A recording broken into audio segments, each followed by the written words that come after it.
feel bad for those doves, right, that Jesus talks about. He's like, get those out of here. So today, it's like another interesting feast day today, right? We're still in ordinary time, but last Sunday was the All Souls Day, right? The commemoration of all the faithful departed. But today, so November 9th is the feast day of the dedication of the Lateran Basilica in Rome, right? St. John Lateran. It's actually not like a specific person, but it's a specific place, right, in time, set apart for God, right? Consecrated to God, right? The cathedral church of the Diocese of Rome and the mother church of all churches. Kind of a fun trivia fact, St. John Lateran's is one of the four major basilicas in Rome. You have St. John Lateran's, Mary Major, St. Peter's, and St. Paul outside the wall. I think many people may assume or confusingly think that the most important basilica church is St. Peter's, and there's a legitimate argument because the resume itself kind of shows St. Peter's is the largest church in the world. Fun fact: you can actually lengthwise you can fit two football fields within St. Peter's, from top to bottom lengthwise, right, with some room left over. So St. Peter's, right, is just this massive, massive church, but it's not the Pope's cathedral. And so while on the surface, at the very least, we're celebrating a special building, consecrated for God, but far greater and more meaningful is that the church invites us into something far, far deeper, something far more mystical, right, to contemplate the temple. To look within the temple. Now, just as a heads up, this homily, it's going to be a little heavy in a sense, theologically heavy, so just try to follow, okay, as best as you can. As 21st century Christians, right, we may not really grasp what the temple really meant and symbolized for ancient Jews back in the first century, right? Imagine that back then the temple was everything, right? It was like the city center. And it wasn't just one building amongst many other buildings. The temple was really kind of like a microcosm of the entire universe, to which the universe itself was believed to be a kind of macro temple. If you look at the first pages in the book of Genesis, right, you may know and you may read how it describes God creating, right, on the first day, the next day, and so forth, right, God's creation.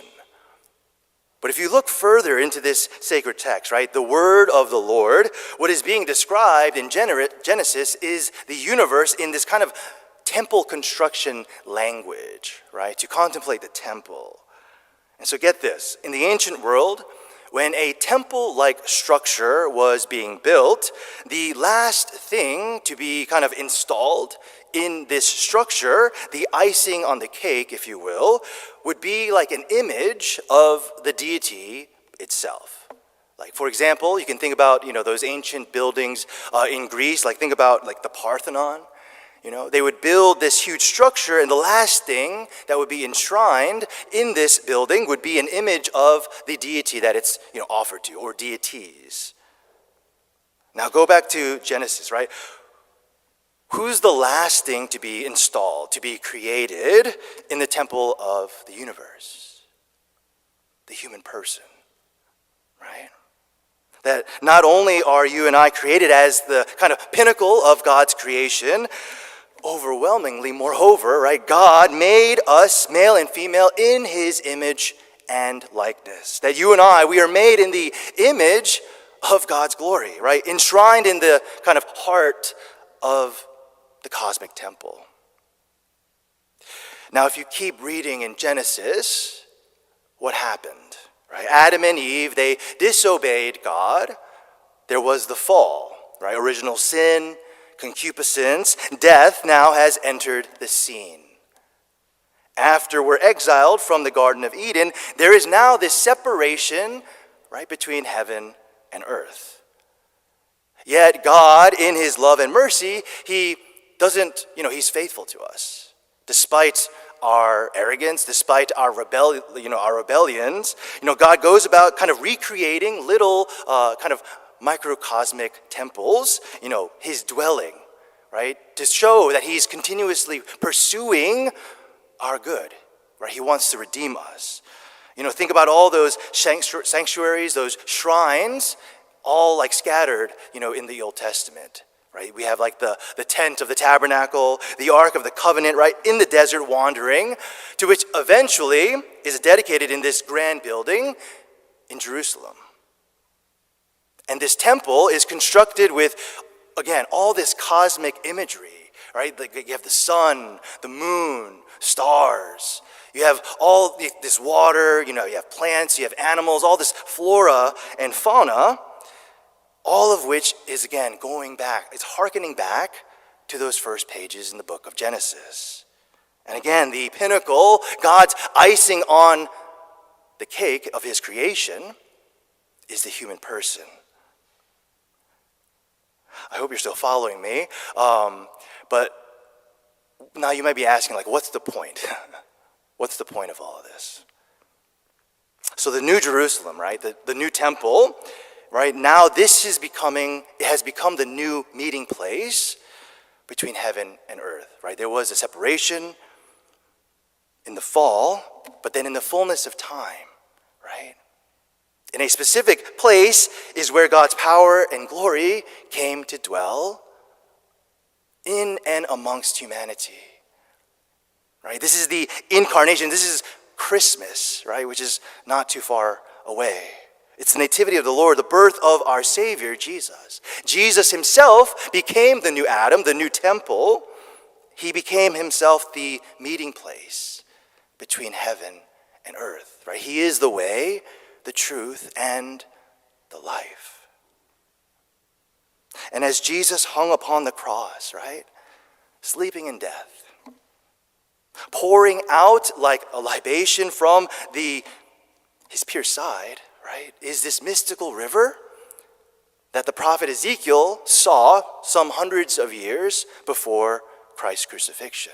Right, this is the same prophetic image that we read about in the first reading, right? This mystical river that irrigates and brings forth life, that from this water, right, it produces fruit, not just annually, but every month. Right? And all the leaves, right, it's used for medicine, right? There's this kind of super abundant, life-giving grace, right? Wherever this mystical water goes. And even just thinking about Earth compared to all the other planets that we may know about, how abundantly, there's so much life here on Earth, right? Which is so amazing.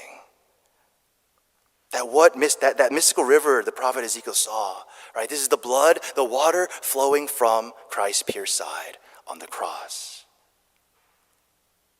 Now back to, right, the Lateran Basilica in Rome. Why then are we celebrating the consecration of a specific building to God? Especially because didn't St. Paul tell us that we are God's temple, right? It's true. We heard this in the second reading, right, from the book of Corinthians, the letter to the Corinthians. However, right, God's sanctifying grace, right, how does it reach us?